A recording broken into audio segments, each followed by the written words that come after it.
বৰহমপুৰ সমষ্টিৰ সন্মানীয় বিধায়ক জিতু গোস্বামী ডাঙৰীয়া, আমাৰ মাজত উপস্থিত ৰাজ্যসভাৰ সাংসদ পবিত্ৰ মাৰ্ঘেৰিটা ডাঙৰীয়া, সুৰেশ বৰা ডাঙৰীয়া, আহতগুৰি ম'হ যুঁজ আৰু ভোগালী উৎসৱ সমিতিৰ সভাপতি নাথুৰাম হাজৰিকা প্ৰমুখ্যে মঞ্চত উপবিষ্ট বিশিষ্ট ব্যক্তিসকল, আজিৰ এই অনুষ্ঠান চাবলৈ অহা সুধী মণ্ডলী, শ্ৰদ্ধাৰ ৰাইজ, আই মাতৃসকল, আজি আমি পহিলা মাঘৰ এই দিনটোত আহতগুৰিৰ ঐতিহাসিক ম'হ যুঁজ চাবলৈ উপস্থিত হৈছোঁ।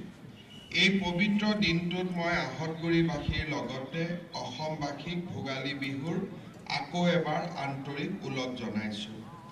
ভোগালীৰ আনন্দই সমাজৰ পৰা অসূয়া অমংগল দূৰ কৰি সকলোৰে জীৱনলৈ সুখ আৰু সমৃদ্ধি কঢ়িয়াই আনক মই তাকে কামনা কৰিছোঁ।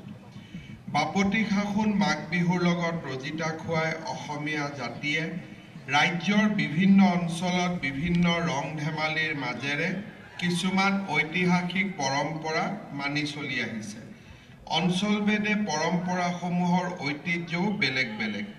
পৰম্পৰাগতভাৱে ভোগালী বিহুৰ উৎসাহ উদ্দীপনাৰ পুহ মাহৰ সংক্ৰান্তিৰ দিনা হয়গ্ৰীৱ মাধৱ মন্দিৰত বুলবুলি চৰাই যুঁজ আয়োজন কৰা হয়। কালি হাজোত প্ৰায় ৮ বছৰ বিৰতিৰ পিছত আয়োজিত পৰম্পৰাগত বুলবুলি চৰাই যুঁজ প্ৰত্যক্ষ কৰাৰ মোৰ সৌভাগ্য হৈছিল।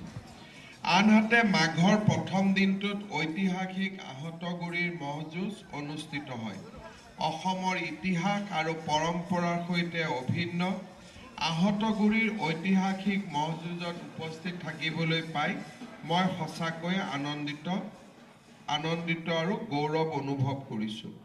সুন্দৰকৈ আৰু সুপৰিকল্পনাৰে এই যুঁজ আয়োজন কৰাৰ বাবে মই আয়োজকসকলৰ লগতে আহতগুৰিবাসীৰ শলাগ লৈছোঁ আৰু সকলোকে মই ধন্যবাদ আৰু অভিনন্দন জনাইছোঁ।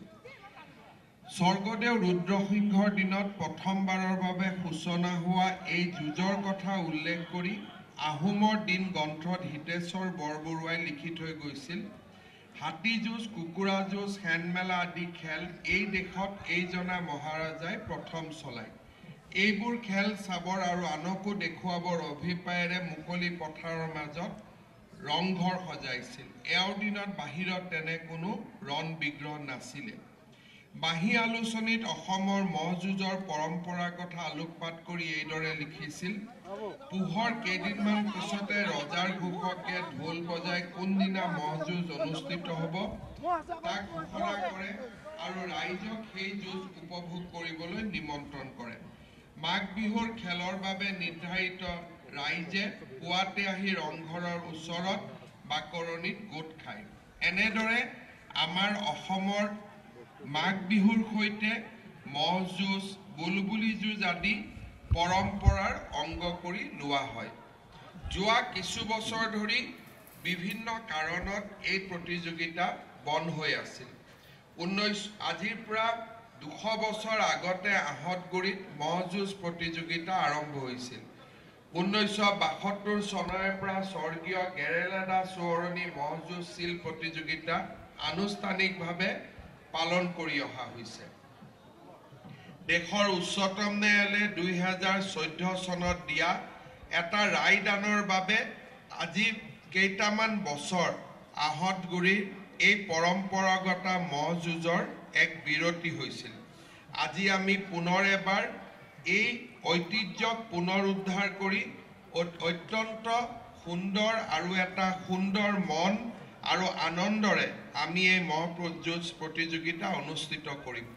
মই ৰাইজক অনুৰোধ কৰিম, এই ম'হ যুঁজ প্ৰতিযোগিতা অনুষ্ঠিত কৰিবলৈ যাওঁতে ৰাজ্য চৰকাৰে আপোনালোকৰ বাবে নিৰ্ধাৰণ কৰি দিয়া SOP যাতে আমি পালন কৰোঁ আৰু লগতে এই যুঁজৰ পৰিণাম স্বৰূপে কোনো যাতে ম'হৰ ক্ষতি নহয়, শাৰীৰিকভাৱে তেওঁলোক যাতে অসুস্থ নহয় তাৰ প্ৰতিও মই দৃষ্টি ৰাখিবলৈ আটাইকে অনুৰোধ জনাইছোঁ।